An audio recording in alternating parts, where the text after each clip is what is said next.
আমি কাউকে দেখে হাসি দেইনি, কারোর দিকে তাকিয়ে হাসি দেইনি। আমি এমনিতে হাসছিলাম, নিজে নিজে হাসছিলাম। যদি আমি জানতাম আমার এই হাসির জন্য আমাকে পান দিতে হবে, তাহলে আমি কখনো হাসতাম না। এই হাসিটা কেড়ে নিচ্ছে পারভেজ ভাইয়ের জীবন। তার মা এখনো কান্না করছে, কিছুক্ষণ পর পর অজ্ঞান হচ্ছে। এখনো তার জামা কাপড়ে ঘ্রাণে ছেলেকে অনুভব করছে।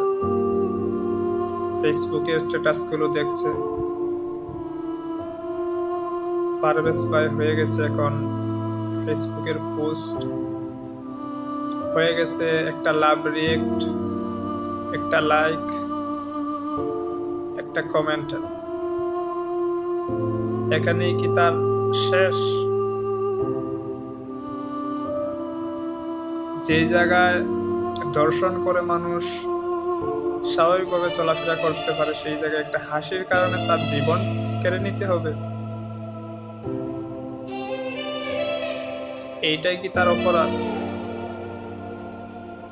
মানলাম যদিও হেসে তাকে ওর দিকে তাকিয়ে, তাহলে কি দরকার ছিল ওই গার্লফ্রেন্ডকে বয়ফ্রেন্ডকে ফোন করে এখানে ডাকার?